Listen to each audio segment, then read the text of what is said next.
दोस्तों ये spider plant मैंने आपके सामने एक वीडियो भी लोड की थी कि वो पूरे कंप्लीट कट कर दिए थे और अब इसकी अपडेट दे रहा हूँ। इसको मैं दिखाता हूँ कि जो कट किए थे कॉर्नर में आप देखें ऊपर, ये कंप्लीट मैंने कट कर दिए थे और अभी इसकी न्यू ग्रोथ हुई है और बहुत ही ज़बरदस्त लश ग्रीन, और जो इसमें वेरिकेशन है कॉर्नर वाइट है वो भी नज़र आ रहा है और पत्ते भी बहुत साफ़ हैं। कोई किसी किस्म की कोई बीमारी नहीं, कुछ नहीं। ये समर में जो रेनी सीज़न में ख़राब हुए थे वो वाले हैं। तो अभी बिल्कुल हेल्दी और सेहतमंद है। आप ऐसा कर सकते हैं अपने पौधों के साथ। तो ये कलांचू, इसको मैंने इसकी कटिंग लगाई थी। कोई कलन कोई कहता है, कोई कलांचू है, तो हम तो कलांचू ही कहते हैं इसको। तो ये इसमें वेरिकेटेड भी है और सिंपल भी है। मेरे पास दो टाइप थी। और ये मनी प्लांट की कटिंग लगाई थी। मेरा बड़ा मनी प्लांट, उसमें कभी कभी अगर पानी ज़्यादा दें तो लंबी लंबी बारीक टहनियाँ निकलनी शुरू हो जाती हैं। तो इसको मैंने कहा कटिंग करके लगाते। एक एक आँख लगाई थी और दो दो, तो ये पूरी सारी की सारी कामयाब हो गई हैं। देखें अब इसकी अभी रूट भी बन चुकी हैं और ये अभी विंटर में थोड़ी सी रोकेगा ग्रोथ, लेकिन जैसे ही फरवरी मार्च आएगा ये इसकी दोबारा ग्रोथ स्टार्ट हो जाएगी। तो इस तरीके से आप, अगर आपके पास छोटी सी भी ब्रांच हो तो आपसे बहुत सारे प्लांट बना सकते हैं।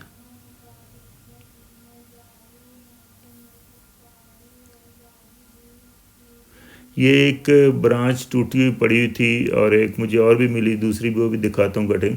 ये बहुत देर पहले मुझे मिली थी और ये देखें अभी बिल्कुल, ये चार लगाई थी, चारों की चार ही कामयाब हैं। और ड्राइसिना एक साइड में खड़ी है, वो लगाई थी। ये सेंसवेरा जो स्प्लिट किया था, अभी ये बड़े बड़े प्लांट बन गए हैं और इनके बच्चे भी निकल रहे हैं। तो इस तरह आप स्प्लिट कर सकते हैं, प्रोपोगेशन करें मुख्तलिफ़ तरीक़ों से और अपने प्लांट बनाएं। मेरे पास स्पेस कम है लेकिन मैं बना बना के, मुझे शौक़ है बनाने का। ये एक रियो जिसको कहते हैं, वो स्प्लिट करके रखा था, तो वो भी अभी काफ़ी सारा सक्सेस जा रही है। कोई नहीं, एक ये कटिंग मिली थी मुझे, पड़ा हुआ थी सिटैनी बायर टूटी हुई, तो वो मैंने लगा दी। ये सीड से ग्रो किए थे करी लीव्स, तो ये भी अभी अच्छे जा रहे हैं, हेल्दी। काफ़ी सीड मैंने फेंका था क्यारियों में मुख्तलिफ बायर, तो वो भी ग्रो हो गए हैं।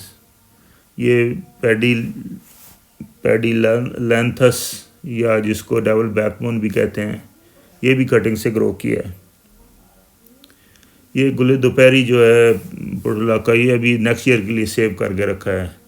ये सेंसेवेरिया और दूसरी चीज़ें, ये जो लेडी पाम के बच्चे अभी निकले हुए हैं साइड में, सक्कर्स, ये भी थोड़े से जब बड़े हो जाएंगे तो इनको निकाल लेंगे।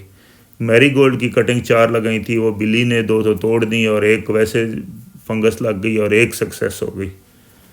तो ये है हमारा जो लगाया हुआ था मैरीगोल्ड, ऊपर क्यारियों में मैंने लगाया हुआ है। तो ये भी माशाल्लाह ज़बरदस्त हो रहा है, फ्लावर आ गए। मैरीगोल्ड आप जल्दी लगाते हैं, जब गर्मी होती है तो वो लेंथ ज़्यादा पकड़ते हैं और फूल का साइज़ भी थोड़ा कम मिलता है। लेकिन जो आजकल आप लगाएंगे उसका साइज़ बड़ा बनेगा और प्लांट भी बुशी भी बनेगा। अगर आप ऊपर से उसकी टिप काटते हैं तो वो बुशी बनेगा और फ्लावर भी बड़े देगा। तो ये एक टिप याद रखें। और ये मेरे पास हिबिस्कस के कुछ और भी कलर हैं, पहले आपको एक बार दिखाए हैं कुछ 3-4 कलर।